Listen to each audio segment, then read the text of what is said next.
Hey, good afternoon, everybody. This is Jason Flame, host of the Master Motivation Podcast. And today, on this Wednesday, February 22nd, I'd like to introduce our special guest for today. This is Ron Graziano, and he is your friend. Ron is a person of value. He values others, and he does all he can to add value to others. With a proven track record of leadership, training, business development, and entrepreneurship spanning over 30 years, his superpowers are speed of implementation and resource management. Ron served 11 and a half years active duty military and has held senior positions in both public and private sector as regional director, national training director, vice president of professional development, and chief operating officer. To date, he has successfully launched 3 startup businesses. His first business generated over $15 million in 11 years of operation before being acquired by a larger competitor. He opened his martial arts academy in July 2017 and is in training for his fourth Dan black belt in Kyuki-do Martial Arts. Ron, welcome to the show. Thanks for being here today with me. Thank you for having me. Wow, when you say that, when I read back that, maybe I could take out of my bio 30 years plus of experience, because man, that suddenly made me feel really old. Listen, it's not old, it's just experience, right? Absolutely. Well, here we got Gabby Abdelgadir. Thank you for watching. Good morning, good afternoon. Ron, I just want to get started with, talking all about you, learning more about you, letting everybody know about some of your successes, failures. And like I said before, if we can give people a little bit of inspiration or motivation to get started in whatever area that they're working towards, I think we'll do a great job today. So tell us a little bit more about yourself and start as early as you like, and we'll bounce around with some questions. Wow. I think a lot of it comes from growing up the oldest of 5 kids. So when we talk about maybe a little bit of, some of the hardships that I came up through, growing up the oldest of 5, graduating high school in the early 80s, and, really understanding what was going on in the economy at that time. As I remember as a teenager hearing things, but not understanding what they meant, right? Like when I heard my family talking about double-digit interest rates on mortgages, I remember those conversations, but I didn't really understand what it meant. I really didn't understand why I grew up oldest of 5 poor, right? I mean, we had a home and my parents gave me a great family environment, but I also grew up in Brooklyn, and I remember having my first job at 11 years old, getting up at 4 o'clock in the morning, going down to the fruit stand across the street and unloading watermelons and different types of produce off the back of a truck at 11 years old, so I can help my family put food on the table. So I think a lot of that, when people really talk about my drive and why I'm never satisfied, I think some of that comes from that early age, and just being that responsible person in my family, the oldest person in the family. And just having to be that leader before I even really knew what leadership meant, being that role model before really understanding that I was being a role model. So I think a lot of it starts from that. Well, listen, tell me a little bit about growing up and living in Brooklyn. Wow. I have my memories of my childhood are really very vivid and very community. I think that's the other thing that drives me to community. I grew up in an apartment building. There was, before we moved out to Long Island into the suburbs, I grew up in a 2-bedroom, 1-bathroom apartment. There was 5 of us and my mom and dad. So I spent a lot of time outside of our apartment. I was not besides sleeping and eating, and taking a shower. I really didn't spend a lot of time in my apartment, but I played, I grew up playing in the community, right? So when you see these shows playing, we played football, sewer cover to sewer cover, right? We knew it was time to come on when the street lights came on. I mean, again, it makes me sound really old, but those are some of the things. Growing up in Brooklyn, I rode the train to school. I didn't ride a bus. Like, I got on the train and rode the train back and forth to school. So it was those kind of things, food, and really, really, again, just community. That's the thing that I remember the most about my childhood, is the sense of community. Everybody knew everybody. And when we talk about those social circles, like the further you move away from those social circles, the more difficult it is for you to have those moral commitments. moral boundaries. Yeah, I think that's what it was. And it was great, man. I just remember it as being super awesome, hanging out the second story apartment window, yelling down at people, going into the grocery store, getting fresh sandwiches made. I mean, driving a little delivery bike. One of the jobs I had was delivering groceries. I drove the little bike with the cart in front. Just that kind of life. I mean, that's what it was. Well, I'm going to go out on a limb, and with a last name Graziano, Italian heritage. Absolutely. Yes? Grew up in a very, an Italian upbringing, in the Italian environment. Yeah, my wife is 100% Italian. Her family, her mom, her dad grew up in the Bronx, and her mom grew up. Now I'm blanking, but she grew up kind of on the other side of the tracks, right? Kind of little nicer neighborhood. So the balance of two worlds, but. It's just something about the Italian heritage, the Italian background, and the sense of family. You grew up in a big family, right? Five brothers and sisters, and then your mom and dad.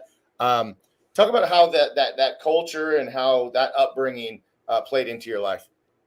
Yeah, I think the sense of sharing, the sense of understanding that everything was everybody's. One of the things I learned and that I kept with me with my family upbringing and into going into the military at a young age was, the job's nobody leaves until the job is done, right? And I still use that in my business every day today. I use it in my landscape business. I use it in my martial arts business. I mean, instructors and students and staff in the academy know that, nobody leaves until all the jobs are done. It's not my list is done. That's your problem. I'm leaving. You stay here. We all stay till the job is done. And I think that was it, right? That idea that, there was definitely one meal a day that it didn't matter what you were doing. You sat down to dinner and had dinner as a family.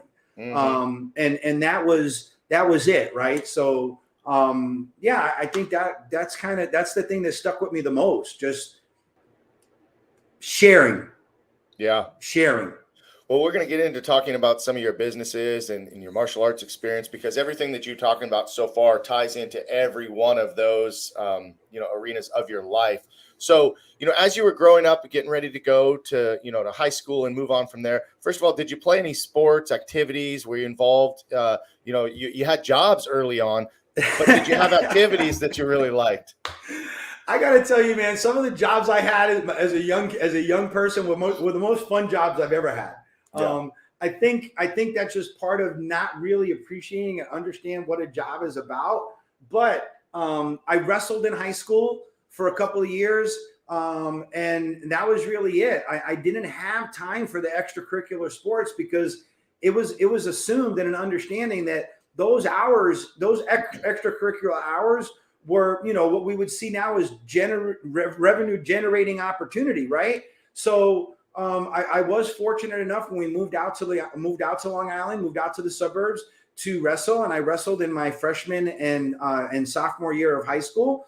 But as soon as I was able to get drive, that totally opened up another a broader arena of employment opportunities. So I started driving, and I said, okay, I can either go to wrestling practice or now I can get a better job because I can drive. And I got a better job. There you go. Well, that was the road you took. Wrestling. I have such an appreciation for wrestling. I always loved it as I was a kid. I wrestled for a very short time. Unfortunately, one of the biggest regrets of my life was that I quit wrestling and I quit football.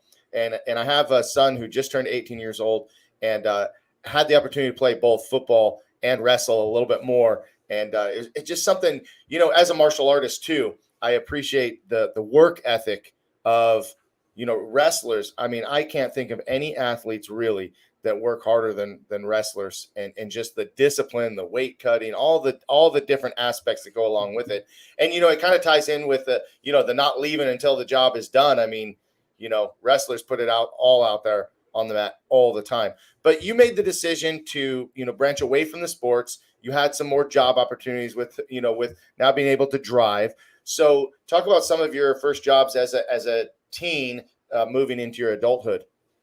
Well, before we get onto that, one of the things I did do in high school was I was very involved in performing arts in high school, and I was in the drama club. I was in all the choirs. I went to state competition for singing, and my life would have probably turned out a little differently had I not decided to sign up for join active duty military between my junior and senior year in high school. Because to be honest with you, in 1983. And, as I looked at graduating high school, college was not what college is today, right? College was for the elite, for the upper tier. As the oldest of five, there wasn't going to be any college money for me. And so I really didn't look at that opportunity. But as a result of that, I didn't know that in my senior year of high school, as a high-ranked tenor in the state of New York, that I was going to be offered an opportunity to go to college on a full ride to a little maybe not well-known performing arts college called Carnegie Mellon.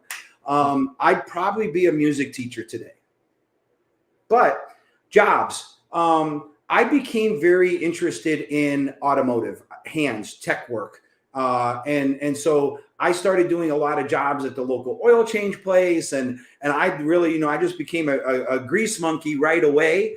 And besides my drama coaches and my music teachers, my next best memory of high school is my shop teacher, right? Mr. Manfredi. I mean, he's the one that originally instilled in me the understanding that you have to know how something works before you can work it. Mm-hmm. And that internal combustion engine type thing sticks with me today, right? Like I really drilled down into understanding, how does the process work if you don't understand how to build the process? Right. So that's one of those high school memories that really kind of stick with me when we think about, people who have influenced you in your life. I would go back today and tell Mr. Manfredi that, he had a huge impact on my life. That's awesome. I couldn't change the oil on my own car, right? I am not, but what I was good at, my father was in construction, and I in my senior year of high school, actually even in my junior year, I would constantly take wood shop classes, right? Loved wood shop classes, cabinet making, carpentry, all that stuff, right? And it's funny that you mentioned that a shop teacher had such an impact on your life. That probably the main reason that I was the main reason that I had the motivation to continue with high school was my shop teacher. I ended up being his TA for some special ed classes. So I got to work with kids with special needs very early on. He took me on jobs, outside of school, kind of taught me how things work, on the construction site. Really kind of took me in, and probably the only teacher that I look back on in high school that I truly believed in me and gave me some confidence that, hey, you can do whatever you want to do. I remember having a conversation with him about opening a martial arts school, and everybody thought that was like the craziest thing ever. And he was like, man, if that's what you want to do and that's what you love to do, you can do it, just go out and do it. And, he was always had some funny karate jokes or something like that. But Randy Porter was his name. And like you, if you could go back to talk to Mr. Manfredi and tell him what an impact you had, I wish that I could go back and tell Mr. Porter the very same thing. And it's just amazing as instructors and teachers that we are, how easy it is to forget that we have that impact too.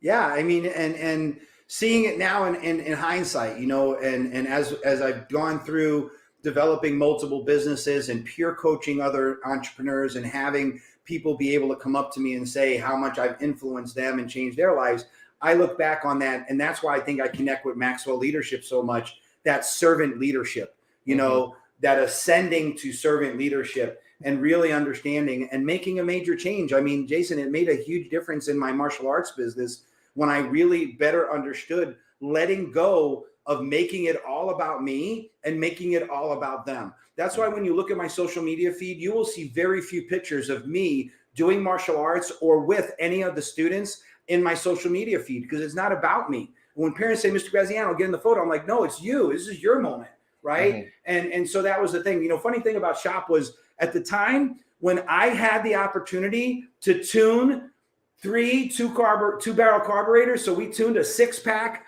on a Lotus Esprit mid-engine car at 17 years old. I just thought that was just like, wow, okay, this engine's in the middle of the car kind of a thing. But wow, yeah, I mean, I look back at that now and how much trust he put in me when he handed me that screwdriver and said, go ahead, adjust that one right there and listen and check the vacuum gauge. And so, yeah, it was really a great opportunity. Well, I definitely want to talk about your experience with Maxwell leadership and come back to that in a minute. But you talked about after high school going on to serve in the military. So let's talk about your military experience and your service. And yeah, so that's directly connected to my shop teacher, right? I signed up. I was a mechanic in the Army. And when I went to sign up for the Army, that's what I wanted to be, right? Like, all mechanics are like, I swore that someday I was going to be working on a NASCAR pit crew, jumping over the wall and making all these adjustments and taking out wedge and do all that kind of thing. But between my junior and senior year, I signed up in the delay enrollment program.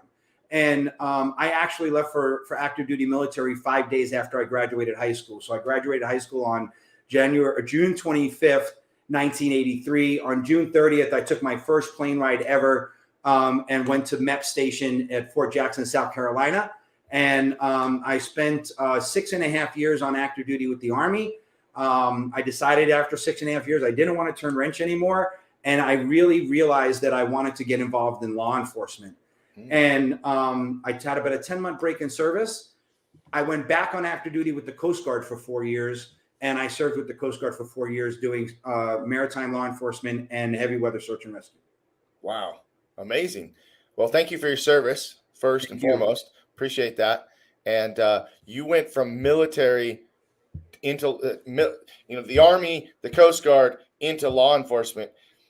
Any crazy stories, anything that might come to mind that you might want to share with the audience? Because, those are always fun to tell. Well, there's always funny ones, right? But I can tell you, I remember being, when you first become a policeman, you want to spend every possible minute you can in that patrol car, man. I got to tell you, right? You just want to be seen and you want to be out there in the public. And so I remember eating lunch. I'm parked at the curb at a stop sign. There was some open parking at the curb behind me. I'm right wheel to curb and left side to the street. And sitting at a stop sign, I'm eating my lunch in the car, right? Because again, you want to be in the car. You got to be ready. You got to be ready to go, right? I'm not getting out of the car to go to a restaurant because then I'd have to go get in the car, right? I want everybody to see me in the car. Anyway, this person pulls up behind me, right? And as if they were parking, and they start beeping the horn and laying on the horn and waving out the window. And I'm like, we're parked. What's going on? I get out of the car. I go back to talk to them. They actually thought I was waiting at the stop sign to go. Right. But I was parked. Long story short. When I walked up to the car, there was a very pungent odor coming from the window and a huge plume of smoke is how I would have written it in my police report. And so the person who pulled up behind me a little bit under the influence of cannabis at the time, didn't realize they pulled up behind a police officer that was parked at the stop sign just eating lunch. And that's one of my funniest stories. Like the way we encounter people sometimes, like, that person, even with my students, I use it as breaking into jail. When your kid tells you something, you ask them a question, they tell you something about something that has nothing to do with it, and they just told on themselves. This is my breaking into jail story. And this was the experience I had that really sticks out with me as one of those funny experiences that I had. Now, how about a story about, where you really felt you made an impact, something that maybe super proud of or something that was very rewarding for you as a law enforcement officer? Connecting with the community. And one of the things was I did a lot of traffic enforcement. So I gravitated towards traffic and did, I did crash investigation and did a lot of that type of, traffic, enforcement education and just getting people to understand, that your motor vehicle, what it actually is. Right. One of my most rewarding things was being able, encountering people at their worst moment and then seeing them later and having them come up and thanking you, right? I don't think there's anybody I don't think people who don't serve in that role really understand that, police officers don't get a lot of thanks. Firemen get all the rewards, America's heroes. Not many people walk up to a police officer and say thank you. And being able to see people later on in my community who see me or recognize me or remember me from an encounter or a contact, and them just saying, hey, thank you. You helped me, or you helped my daughter. You influenced my daughter. You impressed upon her as a result of your interaction with her or him. I think though there's micro moments, right? Mm-hmm. My good friend Chris Rodriguez would call them moments of impact, right? Those specific moments of impact are small little things. So it's not ever one specific thing. I think that's the best. Those are my best memories. Mm-hmm. And I'll bet as we talk about martial arts as well, you have a lot of those moments, right? A lot of those moments where, the kids come back to see you after they've, grown up a bit or graduated high school or start a family or, whatever it is. So I look forward to talking about that as well. Now, how long did you serve as a law enforcement officer? I was a police officer for 5 years in a local community here. Between my military service and my police service is where I had my corporate experience, where I got recruited as I was a maritime law enforcement instructor for the Coast Guard for 2 years. So I traveled up and down the Pacific coast. So for 2 years, I traveled California, Oregon, Washington, Alaska, Hawaii, and Guam. And I did in-service training for the Coast Guard for law enforcement officers. That led me to a corporate job as a training director, which led me to my role as director, VP of professional development. But I was a police officer for 5 years. I lost all the hearing on my left ear, and that left me disabled from police service. Now, do you mind if I ask how did that happen? It was just a viral infection. I just got a bad earache, a hearing infection. Left me with a severe case of vertigo. I was in the hospital for a few days, came out of the hospital, thought I was okay, kind of got back to my regular routine, realized that I had lost all the hearing on my left ear. 100% hearing sensory loss in my left ear. Wow. So that took you off the job. But you went in a different direction. So now you went more into a corporate arena. Well, I went to private service. I stayed in private sector. And what happened was when I became a police officer, I actually took a huge pay cut when I left my corporate job to be a police officer. And so we were on 12-hour shifts. I needed to find a way to generate more income. So I started a side business. So I had a side hustle. And my side hustle was doing really great. And I was fortunate that when I left police service, I had my side hustle that I was able to turn into my full-time business. And I took that business the first year that I left I left the police job. In the first year, we did $30,000 in sales in year one. In year four, we made it to $1.5 million in sales. Wow. In 4 years. Wow. Now, what was this company and what was this side hustle all about? So my side hustle was one of the other police officers had a landscaping company. He was doing residential maintenance. They were cutting grass. And he said, man, and I said, look, I'm trying to look for a side hustle. So I went to work for him a little bit. And I became a licensed applicator, a certified lawn applicator. So, like the True Green guy who comes out and sprays chemicals and figures out what bugs in your lawn and what bugs are in your trees and, goes out and looks at the tree and says, oh, yeah, this is Spanish beetle that's eating your tree. And this is how I did that. And so I partnered with him and I did all the lawn treatments for his lawn company. He was like, man, I'm so tired about people complaining about weeds. If you go buy a truck, I'll subcontract all my lawn treatments to you so I don't have to deal with those calls. So I took that over. When I bought the truck, my first pickup truck, I hung a plow on it. I'm in the Chicago area. I was like, well, I might as well plow snow in the winter. And I started doing that. And I started getting my own business doing that. And then that's when I took it full time and worked just doing commercial maintenance. At the highlight of the business, we were maintaining about 450 acres on a weekly basis of commercial turf. So that's small businesses and campus style maintenance. Right. Wow. That's a lot. Talk about building up that business. So for those people that are kind of, starting a business now, starting a side hustle, it's real easy, when you're starting a business or really starting any project, to get discouraged or to not see those results come right away. Talk about that a little bit. Yeah, so I started the business, and for me, it was supposed to be an ancillary income to make up the gap in my household income. I pensioned out of the police job, and I had money coming in from that, but I had to make up the difference, right? So I was like, okay, I've got this truck. If I can just do a little bit of maintenance by myself, and I have a truck and a trailer and me, and then I started getting busier, and then I was like, okay, I can add a worker. I'll hire a laborer to work with me, and I can do a little bit more maintenance. And then that just snowballed, and it snowballed off of this primary thing. The primary thing back to being servant, right? And being a servant leader. I built that business primarily on just asking people, what is your current service provider not doing?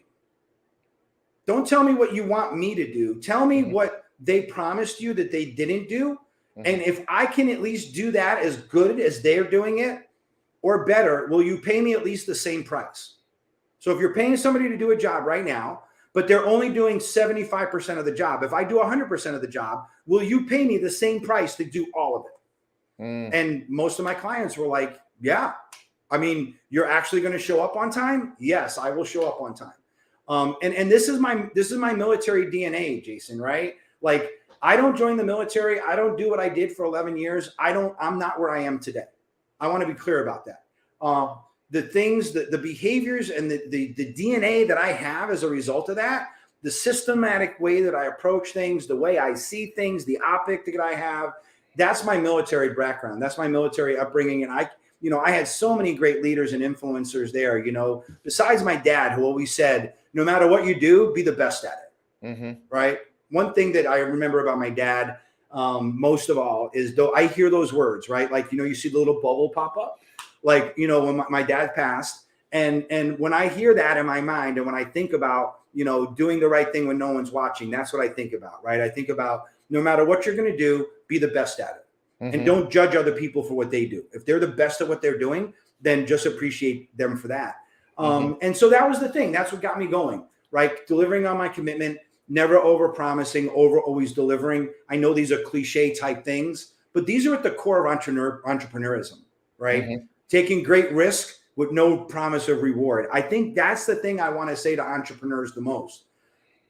You see successful people in the business, you have to understand the amount of risk that they took and how many people failed before them to get to where they are. You don't just walk in and, put out the lawn chair on the front lawn and drink out of your coconut and the checks just show up in the mailbox. It doesn't happen that way.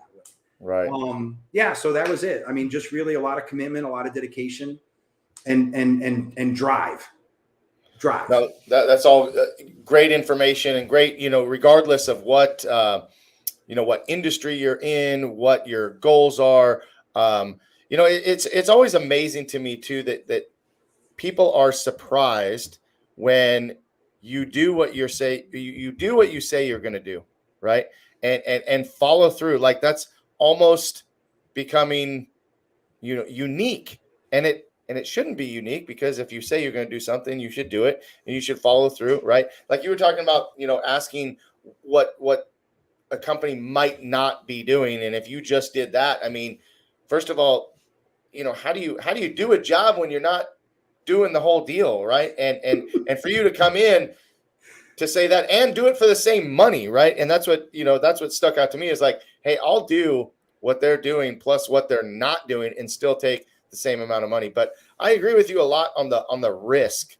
People don't understand, the amount of risk we take as an entrepreneur to start a new venture.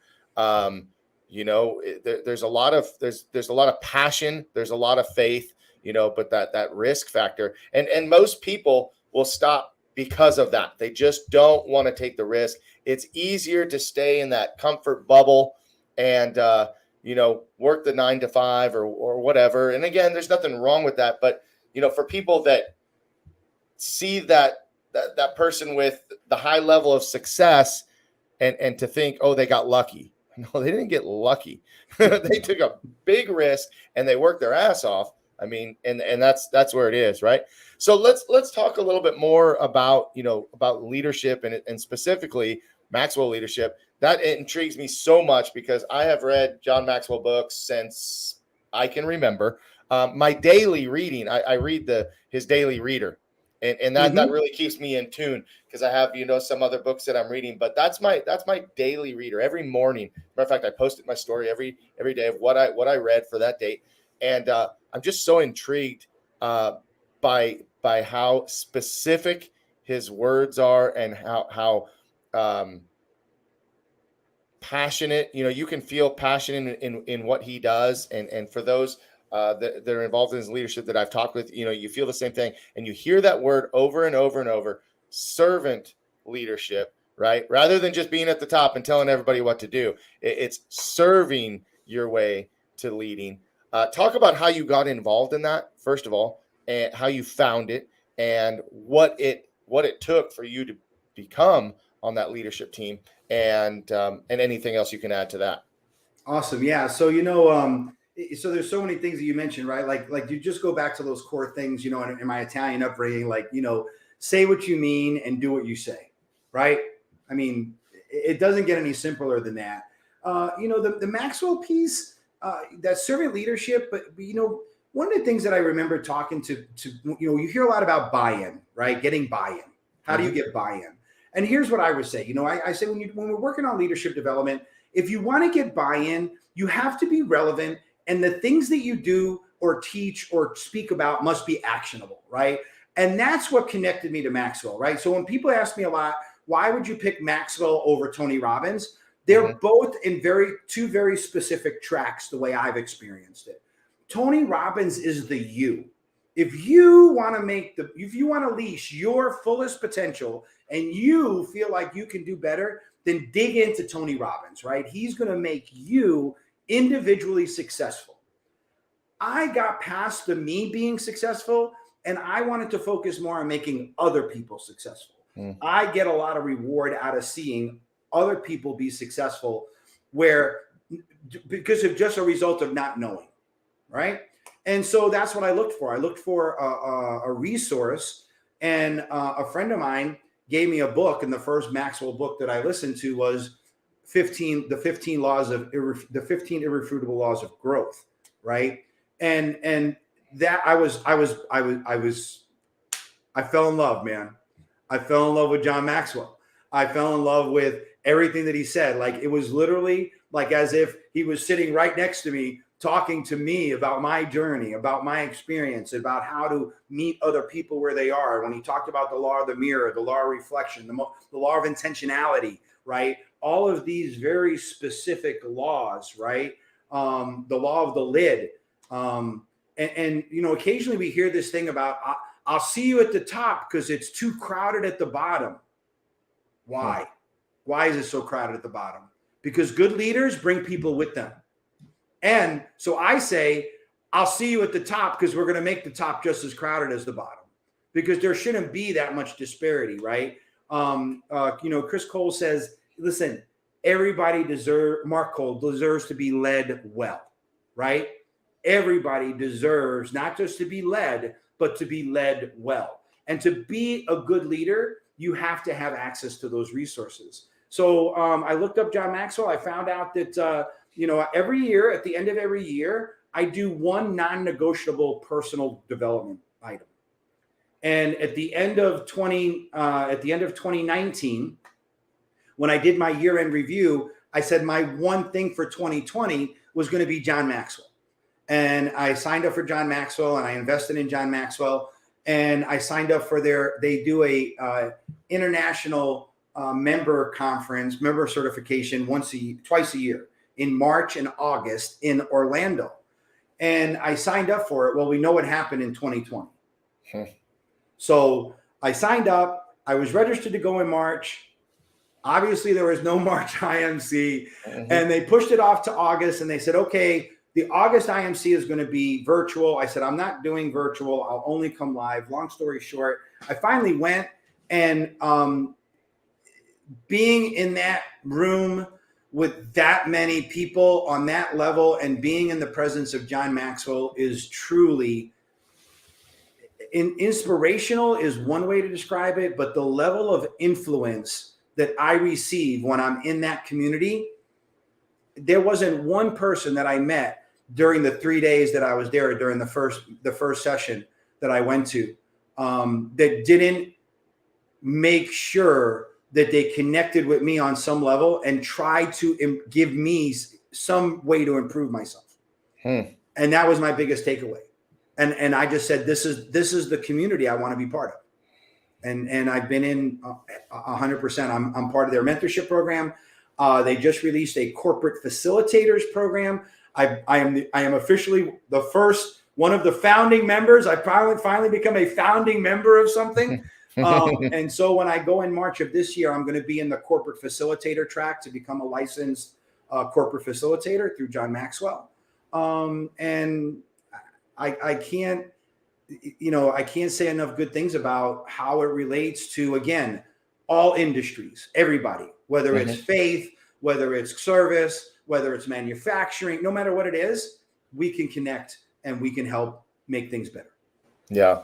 Well, again, I have really enjoyed reading his books over the years. One of the things that I really love actually is everything is kind of a number. There's always the 15 laws, the 7, you know what I mean? There's always kind of that list, and it's very organized and easy to follow along. It's not like, these aren't concepts that are just, rolling right over your head. I mean, and it really makes you dig in and think about your core values and think about, how you want to live your life, and also how, like you said, how you want to bring other people along with you.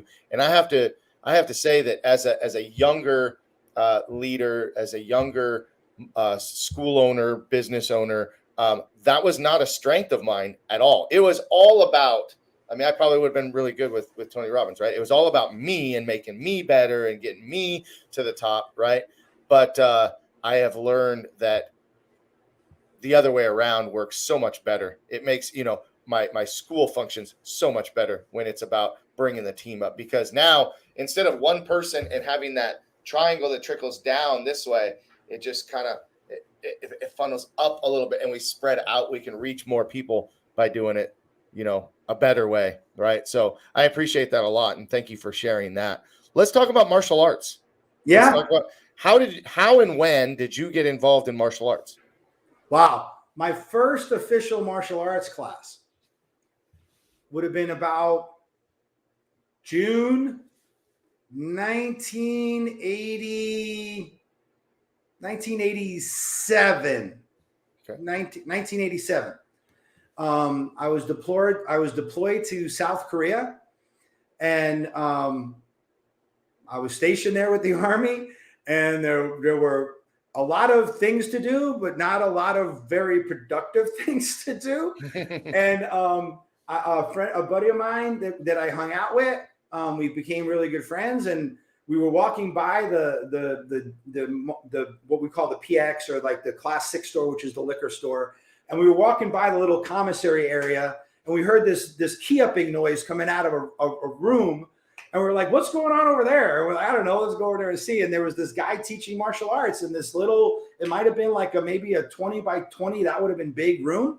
And he said, come, take a class, come. I'm like, yeah, right. And we're like, let's go check it out. We thought it was a joke. And that's my first martial arts class in Korea. So I started training in traditional Taekwondo in Korea. Mm-hmm. I was stationed right out of sight of Seoul. I spent some time up on the DMZ, and then I spent 18 months in country total. And I experienced Taekwondo at the core, man. You don't get any better than learning Taekwondo in Korea in 1987, 1988. Mm-hmm. And go ahead. I'm sorry. And, and so after that, my martial arts life was very disjointed and sporadic. So, yeah, that was, and then I found Kyuki-do. And there were many times that I wanted to get back into martial arts. I came back to the States. I had a break. So I practiced pretty hard while I was there, like really hard. Like I did the way that the Koreans were training. We trained side by side, which is multiple hours every day of the week. Right. Came back to the States, had a break, came off of active duty the first time in 1990. Went back to training in martial arts with the ATF. I still have an old ATF uniform in my closet, and trained back up to brown stripe in Taekwondo. Again, life got in the way, left it, and I came back to martial arts full time while I was working, and came back to training to about 11 years ago.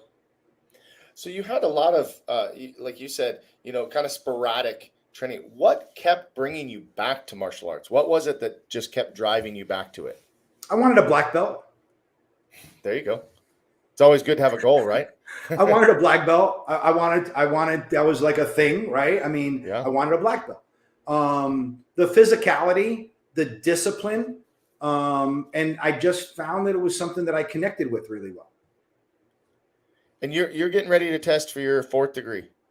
Yeah, so I just went. So I took about 2 years off as a third. I was really focusing on the business, and there's competing agendas. I had some shoulder surgery about a year and a half ago. I had a full scope on my right shoulder. They thought it was a lot worse than what it was, but luckily they were able to just get in there and scope it and clean it up a little bit and take. I had 2 bone spurs that were causing some impingement. Had a great surgeon. I was back on the mat well before when he told me to be back on the mat.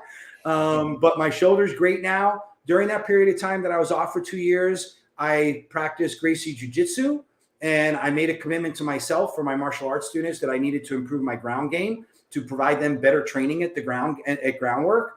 And so I went through and earned my Gracie Combatives belt, and went back to decided. My master trainer said, "What are you doing? Why are you not working on Fort Dan?"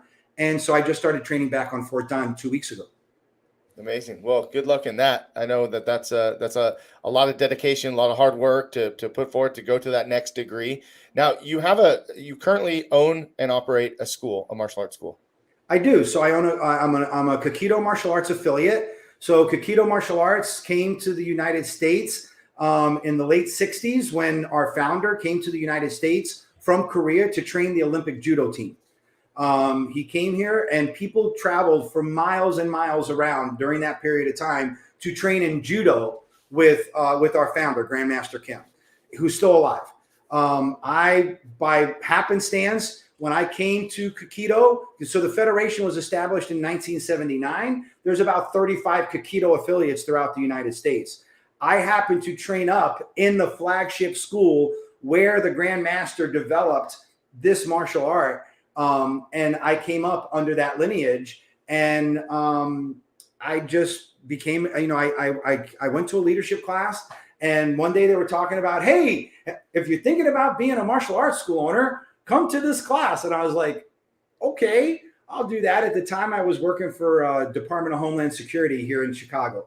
And I went and I saw the business model, and I knew, having previously been an entrepreneur and owning and selling a business, that I didn't want a franchise agreement.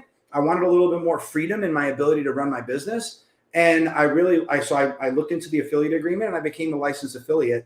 I moved into 2,400 square feet in July of 2017. Cold building, brand new school, never been there before. We blew that place out in about 13 months. So in about 13 months, we went 0 to about 110 students in 13 months. I'd be remiss in not including the fact and the role that Skills Worldwide and Melody Johnson has played in that. Because when I opened my school, Jason, I did not think I was going to be training kids under 7 years old. 7 was even questionable. Mm-hmm. Right? 7 was questionable. 8, I think I can do 8 and over. 7s, maybe. 6. Yeah, no. And that changed really quick. My business mind kicked in, Jason. And when I started looking at my leads that were coming in and realized that 60% of my leads, 6 out of every 10 leads came in, were for kids between 2 and 6, I quickly realized my market is telling me. Mm-hmm. My market tells me what kind of business I'm going to have. Right. I could not continue the model that I wanted. Anyway, so the space next door to us came open. In 22 months, I launched two openings. I opened in the 2,400 square foot place, did a full build out. The 4,800 square feet came open next door to me. I moved into 4,800 square feet. My wife thought I was crazy. All my friends thought I was crazy. I knew that I had a vision. I knew that our community needed what we were doing. Right now, we steadily about 200 active students from 3 years old all the way to adults. We train in a family environment. 3s and 4s, 5 and 6 train age specific. 7 and overs train together on the mat by belt length. Amazing. Love that model. We have a very similar breakdown in those age groups. Talk a little bit about your community service. Obviously with a martial arts school, one of the best ways to help grow your school is to get involved in the community. But with your servant leadership style and with your, with everything that you do, I can't imagine that you're not involved in your community and do a lot. So tell me a little bit about what you're doing in your community with your school. Yeah, so I'm heavily involved. I believe deeply in our Chamber of Commerce. If you're watching and you're an entrepreneur and you're not actively involved in your Chamber of Commerce, you're missing out on a huge piece of connection with your local community. I'm currently the first vice chair of our chamber, and I'm also relaunching what they call the Young Entrepreneur Group. So I'm going to be meeting with young entrepreneurs on a monthly basis and holding masterminds and workshops on getting entrepreneurs to understand how to grow their business. Right. A lot of volunteerism. We're at every community event that happens in our market. We're there. People know who we are. Mm-hmm. And, if I can say one thing to share with martial art owners that are watching is that, think about the idea for a minute. To stop talking about martial arts doesn't mean you have to stop teaching martial arts. Our customers have changed dramatically.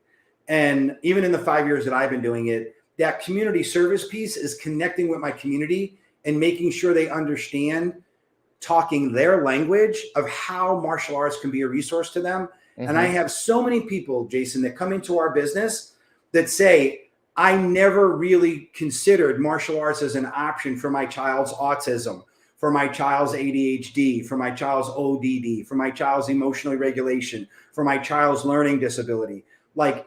So it's connecting. That's my community connection. I love that. And I love the fact that you brought up, the Chamber of Commerce. As I did consulting for martial arts schools for many years, one of the things that I would often recommend is joining the Chamber of Commerce. And I even had a story to go with it, was that when I was a young school owner, it was recommended, go join the Chamber of Commerce, get involved, yada, yada, yada. And I did. The only problem is I went in with the wrong mindset. I went in with, I'm going to promote the heck out of my school. I'm going to talk about my school. I'm going to, everything, again, me. And before too long, I didn't feel like I fit in. I was kind of the youngest guy in the group for the most part. And so it didn't work out. But then many years later, came back to it with a different mindset, because my mindset going into the Chamber of Commerce was, I don't really like how they're running it, but I can sit back and tell them that I don't like how they run it, or I can get involved. And so I got involved, and within, I don't know, I joined, I was on the board, became the chairman, took a break. I'll be chairman next year. And it's like, but going in with the attitude of, hey, if we don't like what it, if you don't like how it's going, be the change that you want to see. And so we got involved in, now we have an amazing group of people on our Chamber of Commerce that are doing just such awesome things. And I mean, people come to our martial arts school.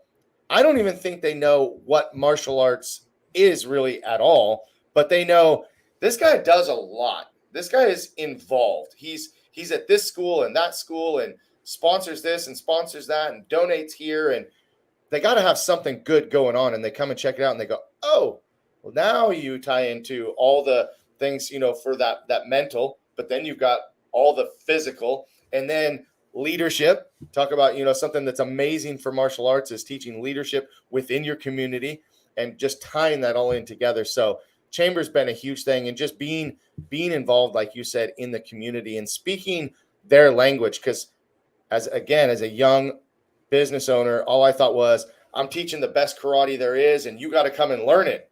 Well, they weren't looking for that. They're not looking for that. They just want their child to have an activity that keeps them busy. They want an activity that that makes them feel good about being there, because the kids that have these learning disabilities, you go back to the 70s and 80s, you were just told that you were dumb, right? I mean, that's just the truth. You're just told that you're dumb and thrown to the side. You were institutionalized. In the 70s, you were institutionalized. Right. And now, if you had any of those disabilities, you were put in a special place.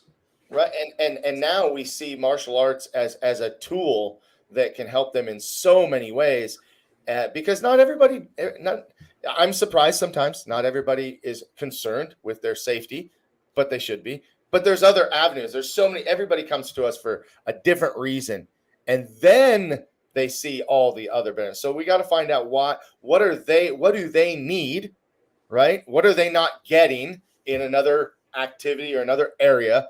How can we show them that we provide that, and then give them, the additional benefits, right? So it's just a lot of similarities here as far as what we're talking about, what you're doing in your school, what I know we're doing in our school, and so that's great. So how did you get involved with skills? So that's what happened, right? So I was looking at my lead count, and my entrepreneur self, my business mind was just saying, look, you can't keep saying no to 6 out of 10 people and expect to grow this business. Right. So I knew I had to find a filler, right? I knew I had to find something. And another martial artist friend of me was like, oh, you should check out this person, Melody. She has these drills for kids, and they play games, and it's all about games, and it's fun. And it's like, and I'm like, okay. And so I did. I went to the Skills Worldwide website, and I subscribed. And I thought, okay, I think I'll start with 5 and 6 year olds. Let me start with 5 and 6 year olds. Right. And I subscribed, and I started doing the program, and I went to an event, and we started a waiting list. So again, all the business practice part was easy for me. It's easy for me because I've done it. I've been there and building those systems and moving quickly. So from the time that I subscribed to Skills to the time that I started actually enrolling kids in Skills, I think was less than 6 weeks. So during that 6 weeks, I'd already started enrolling. So I think it was like within 2 weeks of subscribing to Skills, I was like, I can do this. I can make this work.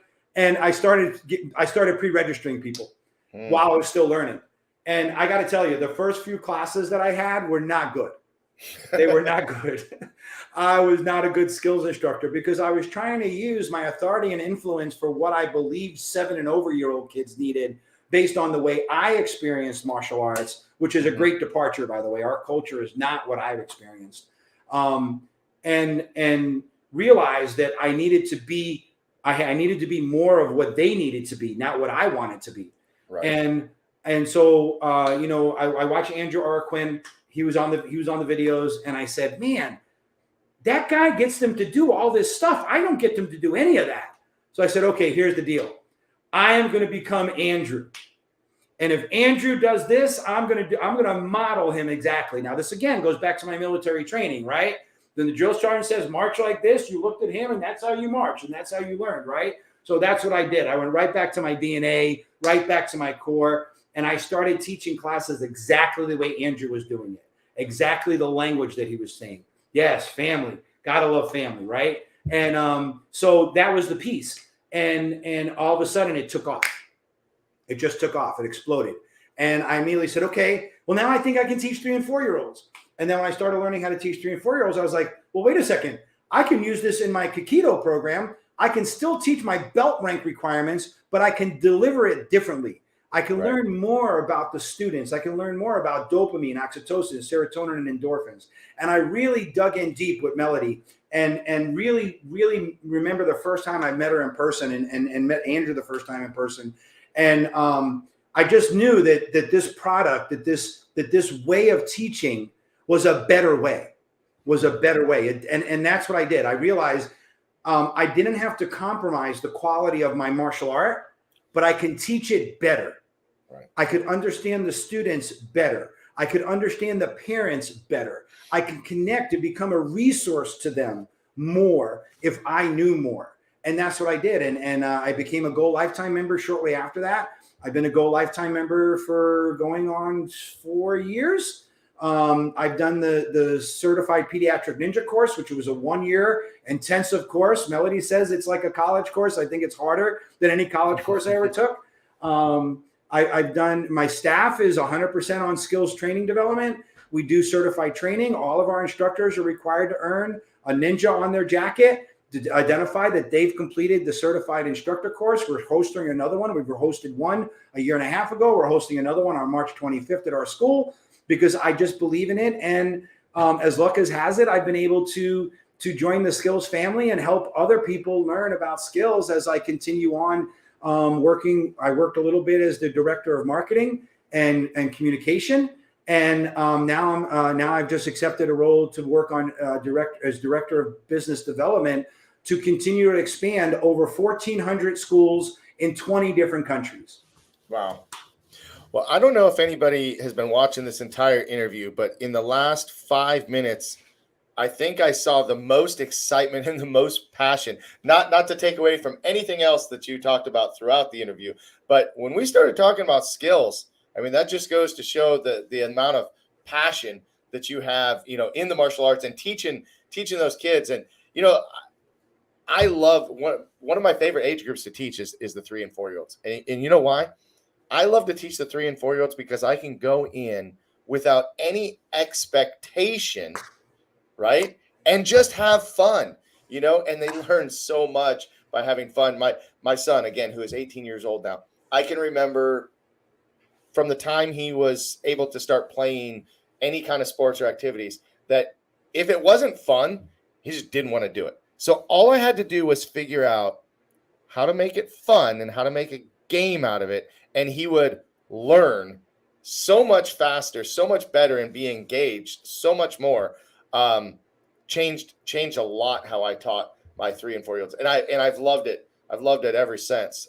There were times where I would, the 3 and 4 year old class, you're kind of like, oh, boy, right?